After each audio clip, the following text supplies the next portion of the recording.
and we are all set. Great. Thanks, Mark. My name is Tracy Metzger, and I'm chair of the IDA's Governance Committee, and I would like to call this meeting to order. As customary, the minutes of the previous meeting were distributed, and unless there's any corrections or questions, do I have a motion to approve? Darius, a second? Is Bob there? I don't think he's here yet, so the two of you will have to first and second. Okay, thank you. We'll move forward with our agenda, and we're on to new business. And we have a call for applications that have gone out for in our search for a new IDA board member position. Would you like to speak to that, Sarah? Sure, thank you, Tracy.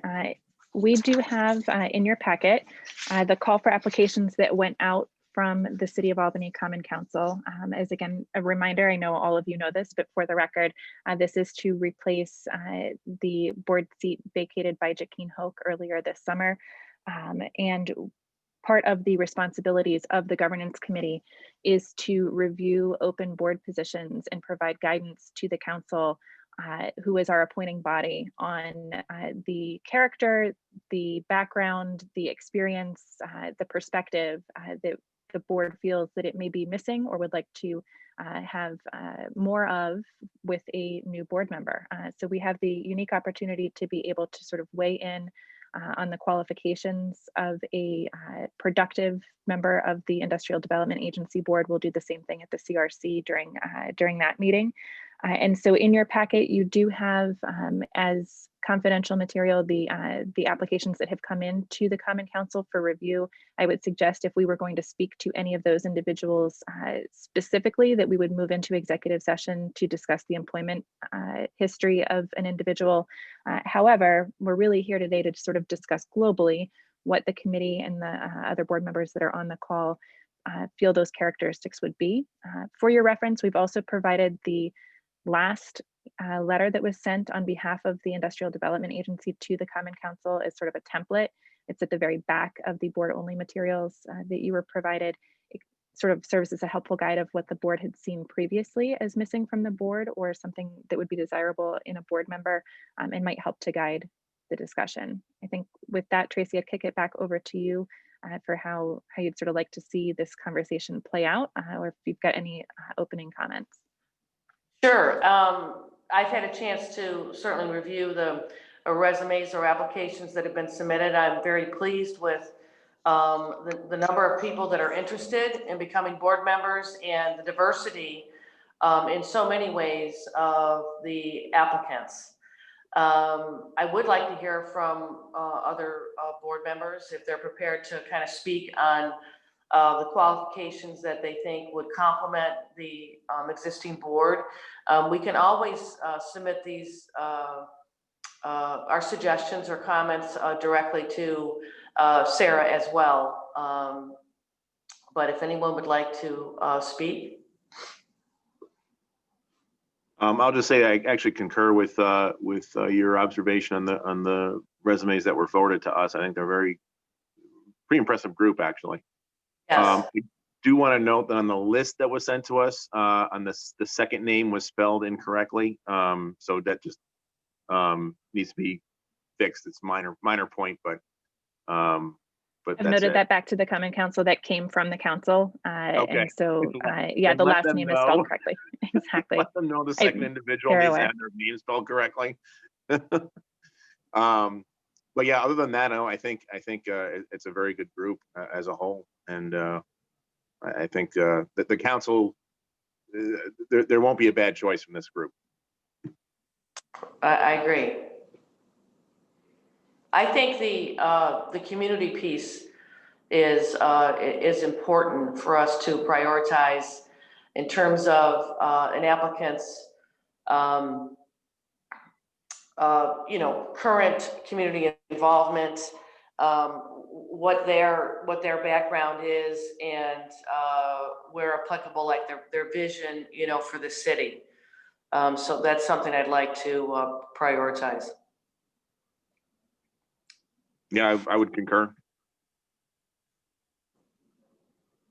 Do you need an authority to sign that letter to the council again for this batch of applicants, or?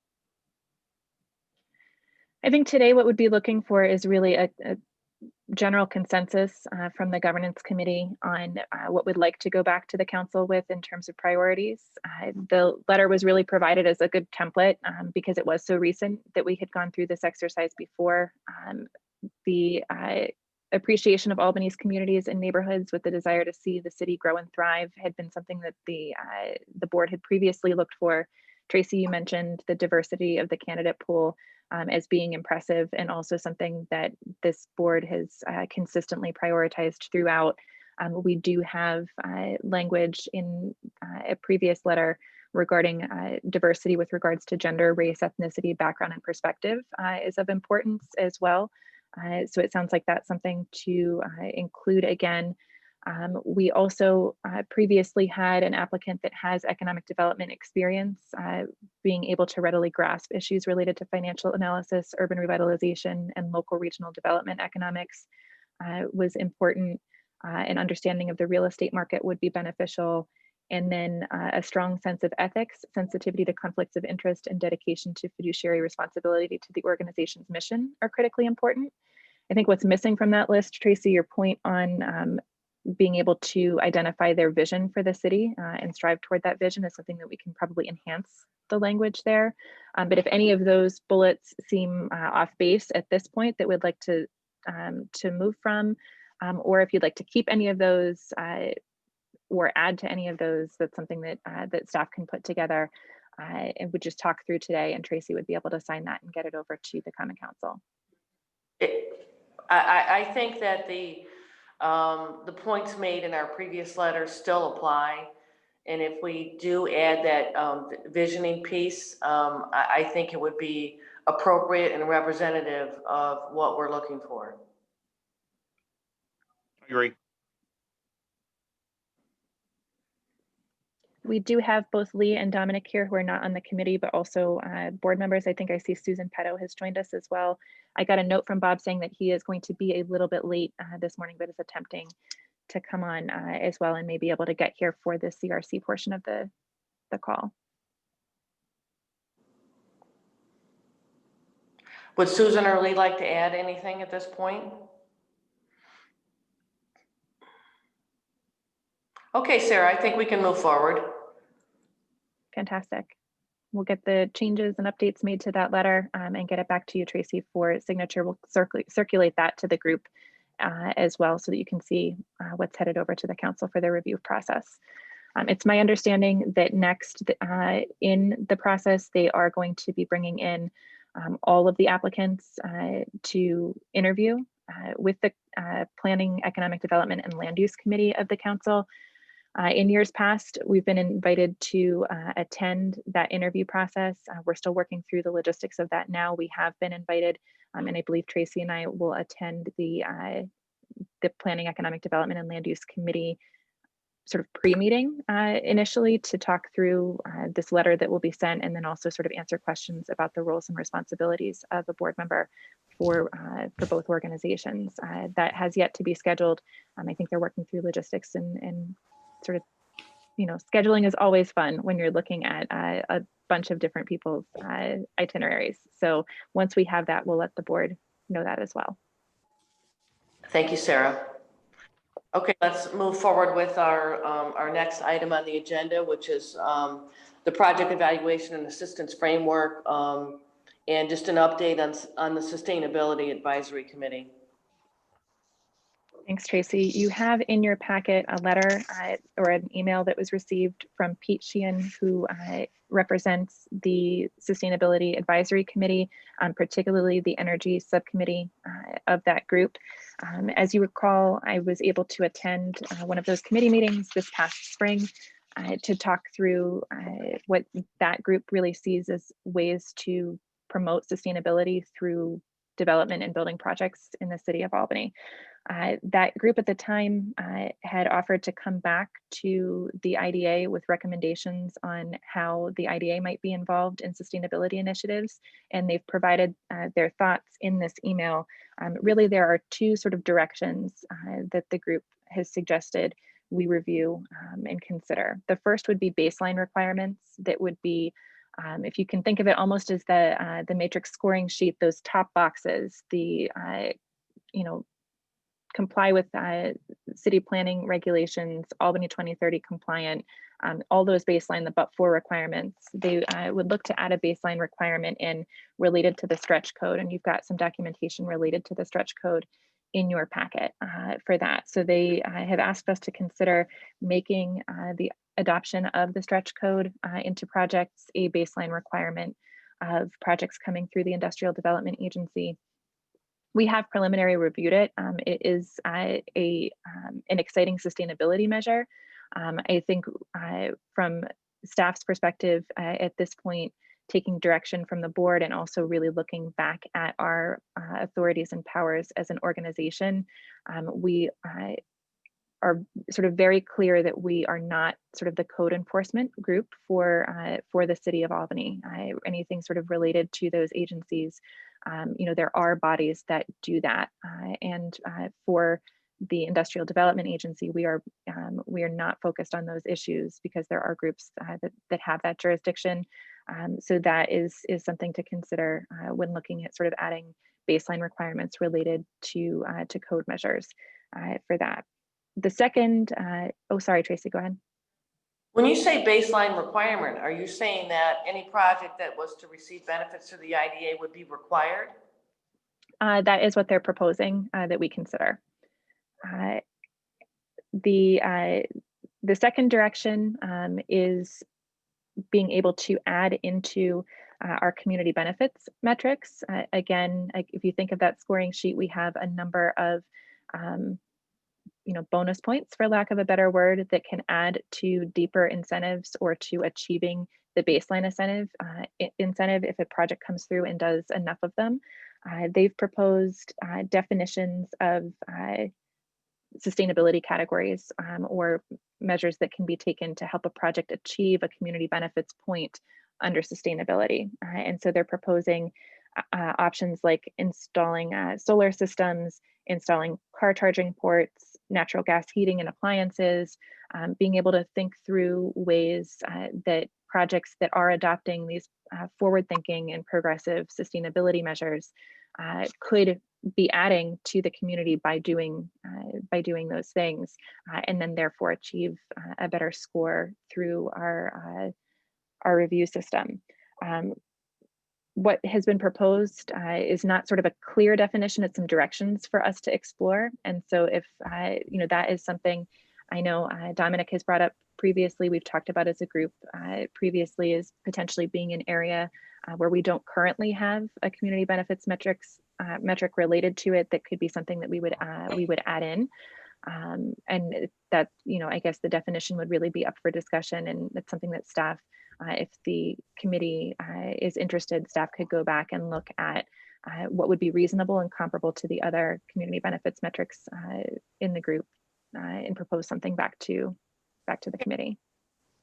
Could you please remind me the other community benefits on the matrix, please? I can. Or anybody. Hang on one second. I've got it. I just want to make sure I get all of them.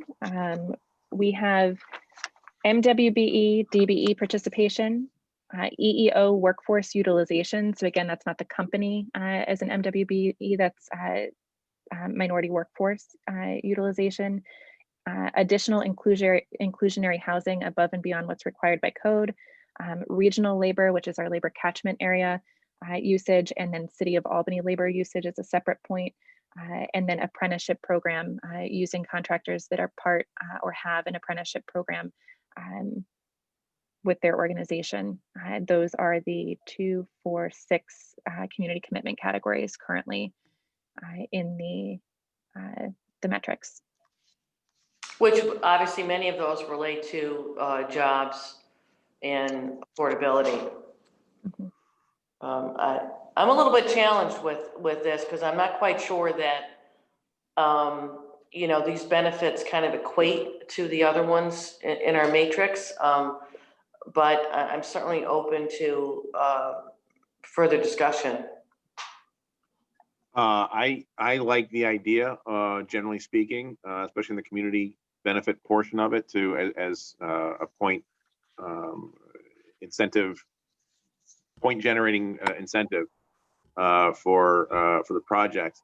As far as the baseline requirement, which seems to be essentially requiring levels of insulation, I'd just be interested in knowing what the expected increase in cost would be to the developers, just to have some sort of idea. What, and also, we don't know what, I don't know what code requires in terms of insulating factors. As Sarah pointed out earlier, you know, some could argue that this is the jurisdiction of, you know, buildings and codes, you know, not the IDA. I certainly would be more inclined to support, you know, an incentive, Darius, as you point out, you know, a point for moving forward with some of these energy saving measures. But I'm not comfortable with a baseline requirement.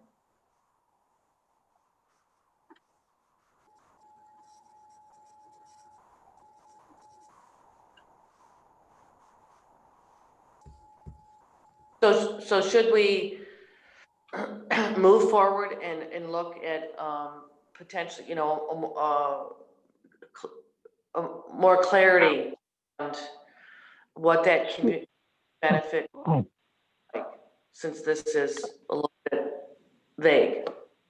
This is Dominic. Can you hear me? We Yeah. can. Yeah, okay.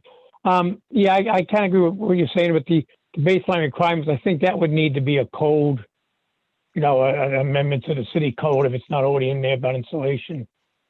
I mean, I don't think that's our purview at all to get into that.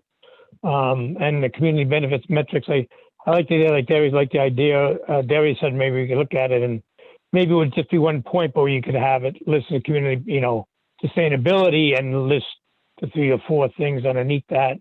And you would only be able to get 1 point. Either you did all 4 or 5 of them, but it would be, you know, you could do either or any of them, you know, like the charging ports and things. But I don't know if they would give each one a point. I think it would just be 1 point under a saying sustainability heading, and then have that broken down to different things that you could possibly do.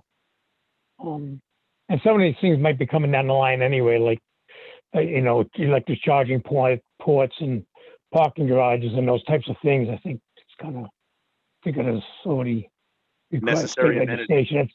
That's going to be requiring that anyway. You know, depending on the size of the parking lots or the parking garages and stuff. Anyway, Dominic, so, that's a great point, and that's something that the Sustainability Advisory Committee talked about at length during that last meeting. Is we are, you know, not anymore on the bleeding edge of these sustainability initiatives. We are starting to be an early adoption. I think their goal was to try to get regional developers to start being early adopters, so that we're not waiting until it does become the norm. And we can get in early and try to incentivize folks to take a look at those now, as opposed to waiting a couple of years down the line when it is going to be required by the demand that their tenants are creating. And so being able to have that foresight and future vision to implement those measures now is worth a push with that incentive category. plus it'd be more cost effective to do it as you're building something from scratch than to try to retrofit something after it's already been built. You know, it would have to be an advantage to do some of this stuff as you're developing it. You know, financial advantage too. Thanks, Dominic. Any other comments at this point? Okay, Sarah, do we have any other? Are we on like new business or something? It has to do with, you know, kind of like governance stuff, I think.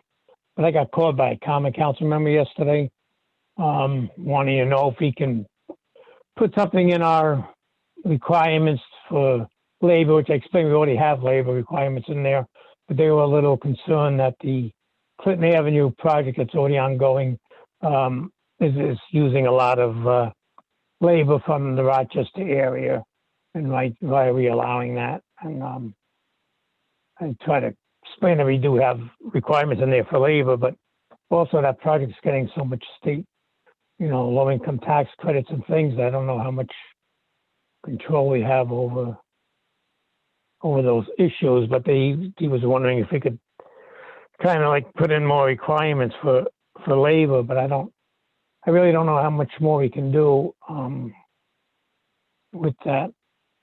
And I talked to him about, you know, I think some of the stuff he was talking about, I said, I think that would require you to, you know, maybe pass, you know, stuff on the common council instead of, you know, making the IDA be required to put these regulations and other things in there. I don't think that's our role, but I just want to let you know in case it comes up or somebody brings it up, maybe during the meetings to review the applicants for the IDA.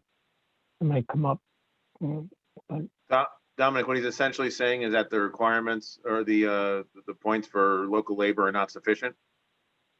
yeah, I mean, I kind of think they are, but Right. but this That's the council argument. member didn't, you know, didn't, and I also, and I don't know how much, like when you do get, you know, state tax credits, you know, low income tax credits or historic tax credits, those types of things, affordable housing, how much if they control more than what we can do, even if we're giving, you know, a pilot or you know, accepting less shelter rent in the affordability area, how much really say we have when a lot of the financing is coming from, you know, the tax credits that they're getting from the state.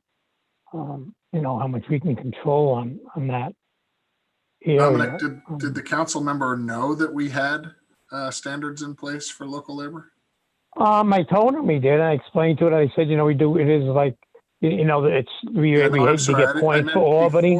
before he raised the issue. I think he would have. I mean, it's been discussed before and been discussed at council meetings. The metric, you know, when we explained the metric, you know, worksheet and everything. But you know, this comes up a lot, and Darius complains about it a lot too. That, you know, sometimes people forget, I guess, what we do. And I did explain about the, you know, the extra points for using Albany, Albany city labor, and extra points for using within the I think it's a county region, which is pretty basically the regional economic council region. I explained that too. That, you know, we pretty much follow those guidelines for what is regional labor.